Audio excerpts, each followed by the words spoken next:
Welcome to this algebra lesson. Today, we are going to explore the concept of rates.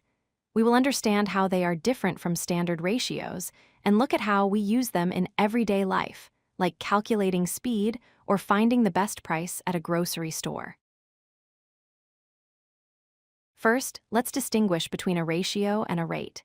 A ratio usually compares two quantities that have the same units, like comparing 2 apples to 3 apples.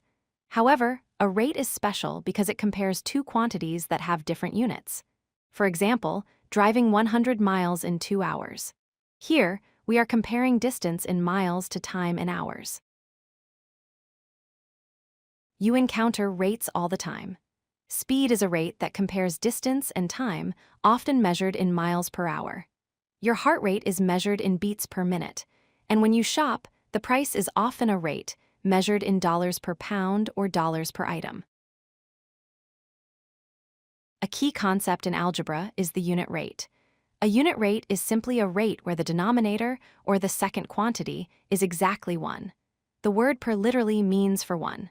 So, 60 miles per hour means 60 miles for 1 hour. Let's calculate a unit rate for speed. Suppose a car travels 300 miles in 5 hours. To find the speed, which is the unit rate, we divide the distance by the time. 300 divided by 5 equals 60, so the speed is 60 miles per hour. Here is a visualization of that speed. If we map it out on a timeline, every single hour the car travels exactly 60 miles. After 1 hour, it is at 60 miles. After 2 hours, 120 miles, and so on, until it reaches 300 miles in 5 hours. Now let's look at money. If you buy 4 pounds of apples for $12, how much does 1 pound cost? We divide the total price by the number of pounds. $12 divided by 4 pounds equals $3. This gives us a unit price of $3 per pound. Visually, if we split the $12 equally among the 4 bags of apples, each bag is assigned a value of $3.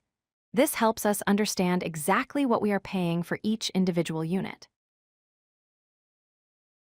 Unit rates are incredibly useful for comparison shopping. Here we have a small pack and a large pack. By dividing the price by the ounces, we find the unit price for each.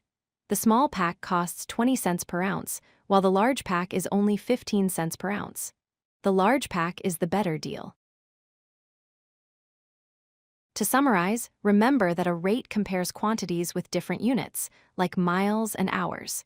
A unit rate always has a denominator of 1. You can find any unit rate by dividing the first quantity by the second quantity. Thanks for watching. If you like this video, hit that like button and don't forget to subscribe. Visit codelucky.com for more such useful content.